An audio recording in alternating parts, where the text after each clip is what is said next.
Ayan, narito muli si Ma'am Mirna. Bumabati sa inyo ng good morning. Bumabalik ako dahil magbibigay uli ako ng konting reaction sa inyo.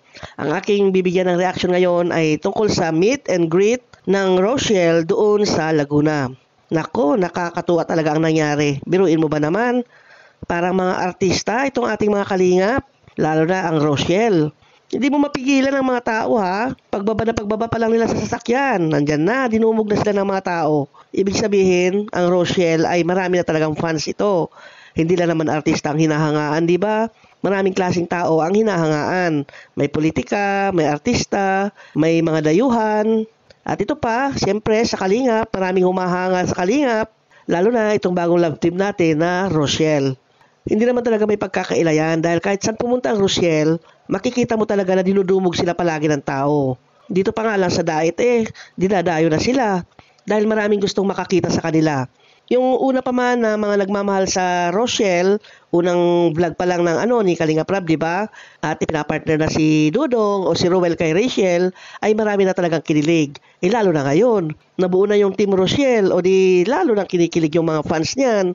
Hindi lang yung mga fans noon, kundi parami ng parami yung mga nagmamahal sa kanila. Marami kasing natutuwa sa kanila dahil ayun, marami silang tinutulungan ng mga kababayan natin. Hindi sila tumitigil sa mga feeding program, pag-aayuda, pagbibigay ng grocery at bigas.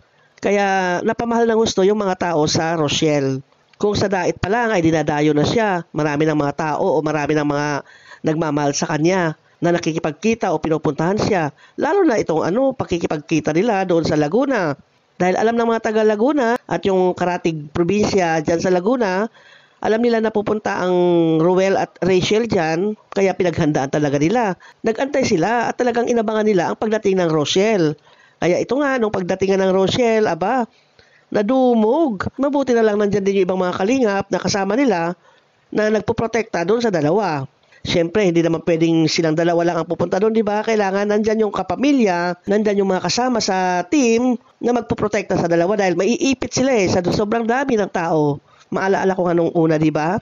Nung galing sila ng probinsya, nung galing sila doon sa Mindanao, nakakarating sila ng Valenzuela. Kasi nga taga Valenzuela rin ako noon, kaya alam ko yung pinuntahan nilang lugar. Naku, doon pa lang ay nakita mo na talaga yung dami ng tao na nagmamahal sa kanila. Nung pumunta sila doon sa People's Park, sa Valenzuela, dinumog sila ng mga taga Valenzuela at yung mga Karatig City rin dyan. Talagang pinuntahan sila doon sa People's Park ng Valenzuela. At dito nga sa nangyari sa Laguna, meron din dyan mga nagpuntahan na mga taga Cavite o yung mga pinakadulo na ng Laguna, nagpunta rin dyan para lang makita ang Team Rochelle. Kaya nakakatuwa rin itong dalawang itong si Ruel at si Rachel dahil sa ginagawa nilang pagtulong sa kapwa at sa pagpapakita ng pagmamahal nila dito sa kababayan natin, sa pamamagitan ng pagtulong ay napapamahal siya sa taong bayan. Kaya ipagpatuloy lang po yan na magkaroon ng pagdingap sa mga kababayan natin. Sana marami pa silang mapuntahan o sana marami pa silang matulungan din na mga kababayan natin itong mga susunod na mga araw. Hindi naman sila tumitigil hanggat meron silang ipang ayuda, hanggat meron mang nag-sponsor, ay talagang patuloy ang pagtulong nila. Yan lang po ang aking masasabi dahil nagulat ako dito sa pagdumog sa kanila nga dito sa lalawigan ng Laguna. Kaya abangan natin muli yung iba nilang pupuntahan, kung may schedule pa man sila, abangan natin yan. Okay, salamat po muli sa inyong panunood. Hanggang sa muli, bye-bye!